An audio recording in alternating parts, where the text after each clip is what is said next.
Alongside Brian Hayes to talk about the Leafs moves. So they get some forward depth with Scott Laughton, shore up their defense a little bit with Brandon Carlo. But big picture here, did they do enough to make a deep cup run in the East here? Yes, I believe they did in terms of the moves that they made today, right? Scott Laughton is a true number 3 center. He is not as good as Brock Nelson, maybe not as good as Braden Shen, who they were believed to be pursuing, but he's a good, predictable player that has term left on his deal, and he will slot in below Matthews, below Tavares. And Brandon Carlo is a big get. He's a really good player, big body. I believe he shores up their top 4 on defense, which I think was necessary. I think that was a bigger priority, Lindsay, than the third-line center. Was you're going to have Jake McCabe play with Chris Tanev. Who is Morgan Riley playing with? It will be Brandon Carlo. You can move Oliver Ekman-Larsson down to your third pairing. I think that's really, really quality work by Brad Treliving and the Leafs. So in terms of the moves and what needed to happen to pursue a Stanley Cup, these 2 moves had to happen.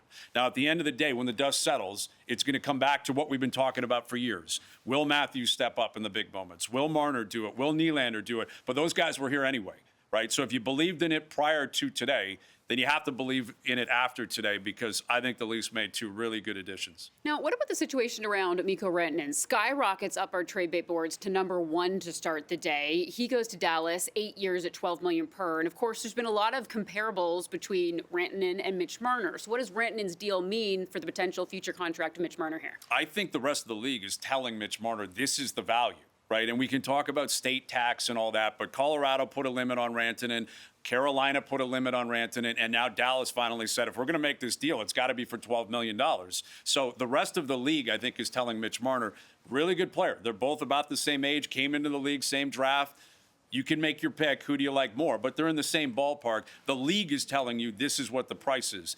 Marner, though, may look at it differently from the way the Maple Leafs are actually going to have to spend, because it's always been unique to the Leafs. They've had different contract negotiations and a different process than basically every other team in the league. But I think if you're Mitch Marner, you're also looking at this, and his agent is saying, I thought I was going to free agency with Rantanen. That could have knocked some teams out of it. Rantanen's out. If Marner decides to get to July 1st, he will now be the top dog. So that can be very compelling for free agents. So I'm sure that's what he's thinking. If I'm the Maple Leafs, though, I'm looking at this saying, I have to take my P's and Q's from the rest of the league. Just because the Leafs have operated the way they have in the past with their contract negotiations, if Rantanen is worth 12, I don't think Mitch Marner should be worth much more. Well, it's exactly that. And on days like this, you just wonder, okay, now how do the dominoes fall? And I think the main thing, Mikko Rantanen trying to do twice in 6 weeks. Who had that on their bingo card?